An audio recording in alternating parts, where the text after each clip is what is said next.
Si le cœur logistique de l'OTAN peut tomber en une seule nuit, qu'est-ce qui est vraiment à l'abri aujourd'hui? Dans la nuit profonde, le port de Klaipėda vit au rythme d'une discipline de fer. Rondes régulières, procédures méticuleuses, dispositifs de sécurité dernier cri. Chacun connaît son rôle, chaque badge essaie vérifié, chaque signal analysé. Pour les équipes sur place, impossible d'imaginer qu'ici, le danger puisse franchir la moindre porte. Ce dépôt, le plus vaste et le plus stratégique de toute la région, est perçu comme une véritable forteresse. On y entre comme dans un sanctuaire, fier d'assurer la sécurité de milliers de tonnes de matériel militaire, d'armes et de véhicules essentiels pour la défense du flanc est de l'Europe. Les systèmes sont réputés infaillibles, la chaîne de contrôle ne tolère aucune faille. Mais ce soir-là, sans le moindre bruit, un coup de maître se prépare. Tandis que les gardes effectuent leur routine, une opération invisible se met en place. Personne ne voit les signaux faibles, personne ne soupçonne l'intrusion d'une équipe qui va bouleverser l'équilibre stratégique de toute une région.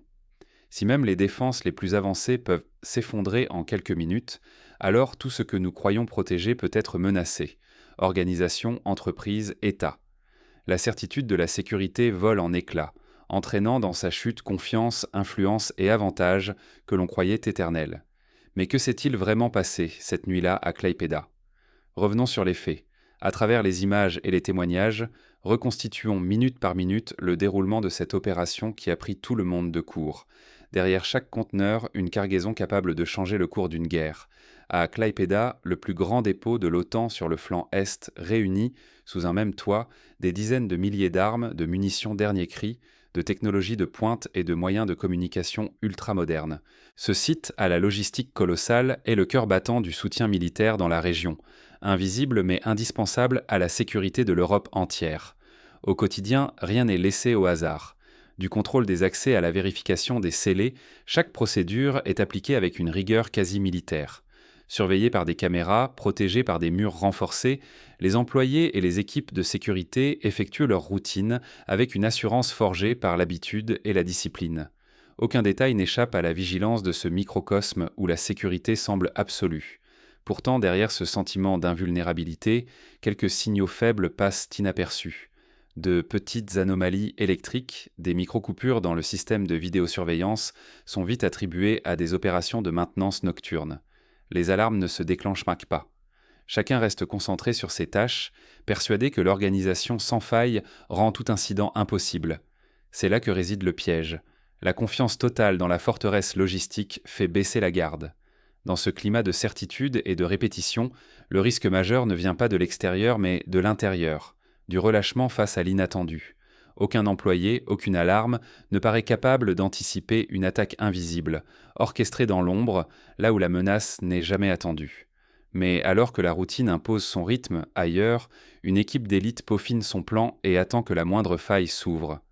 Dans la nuit, ces spécialistes se préparent à mettre à l'épreuve chaque point faible du système, exploitant le confort et la confiance des gardiens du dépôt. Là où certains voient pour des boîtes, d'autres voient le talon d'Achille de toute une alliance. Derrière chaque routine, chaque vérification de scellés, chaque son monotone des machines, se cache une faille. Pour l'équipe d'assaut, toute cette discipline n'est qu'une illusion de contrôle. Leur force?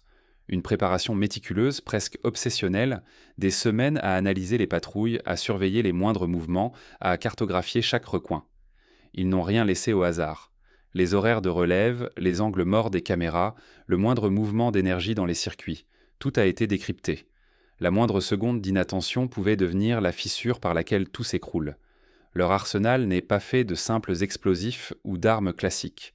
Ils déploient des drones silencieux, invisibles depuis le sol, parcourant le site à quelques mètres seulement des toits. Des signaux infrarouges tracent les déplacements dans l'obscurité, révélant en temps réel la moindre anomalie. Chaque dispositif explosif est ultra ciblé, calibré pour détruire un point précis sans mettre en péril l'ensemble du port. Ici, il n'y a aucun droit à l'erreur. Un faux pas et la mission tourne court, la sécurité renforcée, l'opportunité envolée. Mais l'équipe sait que trop de confiance tue la vigilance.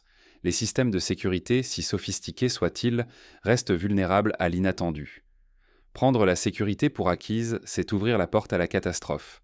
Ce qui était le point fort logistique de l'Alliance se mue en menace pour tout le front européen. En quelques minutes, le pilier sur lequel reposait la rapidité de réaction et la puissance de l'OTAN bascule dans la fragilité.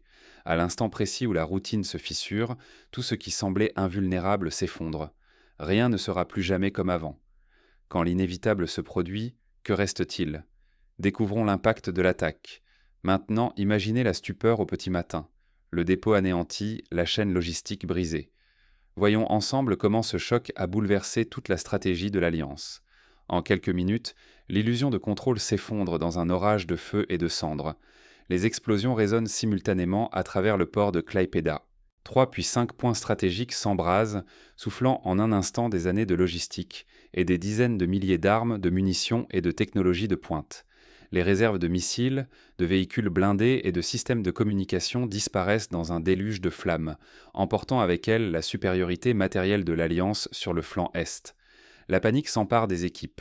Alarmes, cris, sirènes, mais déjà la fumée épaisse asphyxie les allées du dépôt.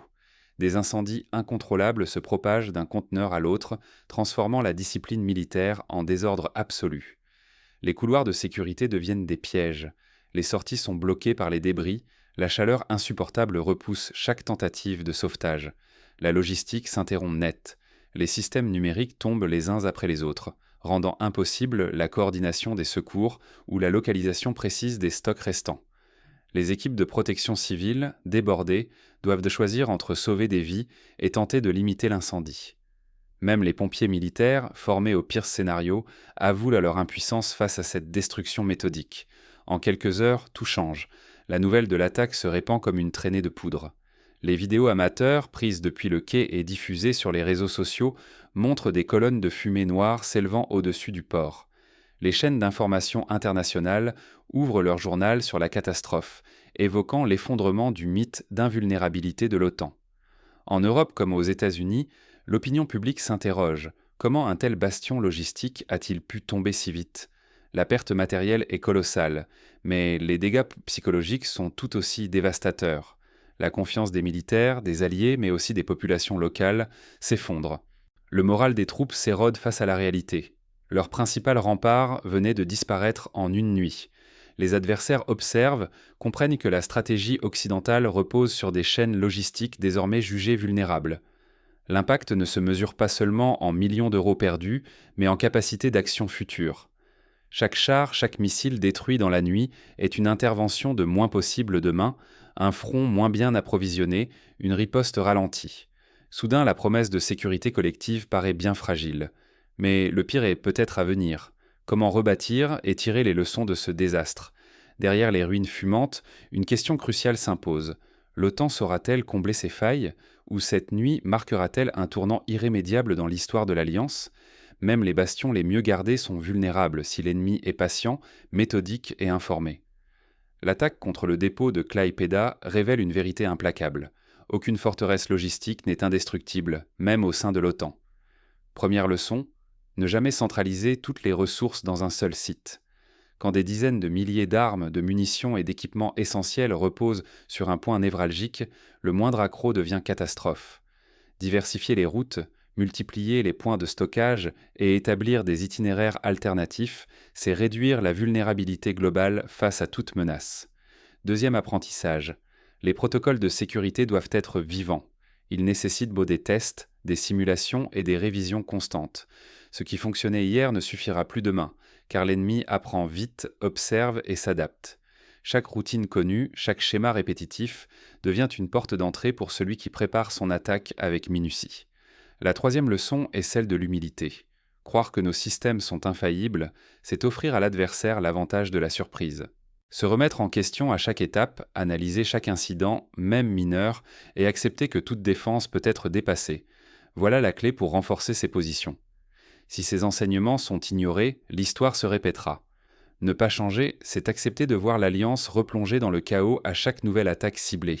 Ce n'est pas seulement une question de matériel perdu ou de millions d'euros partis en fumée, c'est la crédibilité de l'OTAN, la sécurité de toute l'Europe et la rapidité d'intervention lors des crises qui sont en jeu.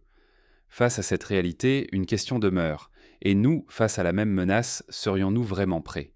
Mais au-delà des constats, une interrogation s'impose. Qui pourrait tirer profit d'un tel chaos et quelle stratégie émerge dans l'ombre de cette attaque? La véritable forteresse n'est pas celle qui résiste à tout, mais celle qui apprend de chaque brèche. Ce qui s'est passé à Klaipėda ne doit pas être vu comme un simple revers, mais comme un avertissement brutal. Si le plus grand dépôt de l'OTAN, protégé par des technologies de pointe et des protocoles stricts, a pu tomber en quelques minutes, alors aucune structure n'est réellement à l'abri. C'est ici que la question centrale se pose. La résilience viendra-t-elle de systèmes toujours plus sophistiqués, ou bien de la capacité à douter, à s'adapter, à remettre en cause chaque certitude? Parce qu'en croyant à l'infaillibilité de ses propres défenses, l'Alliance s'est exposée à l'invisible, à l'imprévu. L'ennemi n'a pas eu besoin de force brute, mais d'intelligence, de patience et d'analyse méticuleuse. En quelques heures, ce qui semblait inattaquable s'est transformé en ruine fumante. L'avenir de la sécurité européenne ne dépend plus seulement de la puissance de feu ou des murs de béton armés, mais de la capacité à se remettre en question, à déceler la faille dans l'habitude, à reconstruire sans relâche ce que l'on croyait acquis. Car demain, refuser de douter, c'est accepter le risque de tout perdre. La confiance aveugle n'a pas sa place dans un monde où chaque routine peut devenir une faiblesse exploitée. La leçon de Klaipėda ne sera utile que si elle marque le début d'un nouveau réflexe. Ne jamais se croire à l'abri, toujours repenser, toujours apprendre. Et si finalement, la plus grande force de l'Alliance n'était pas d'être invulnérable, mais de savoir se transformer à chaque épreuve,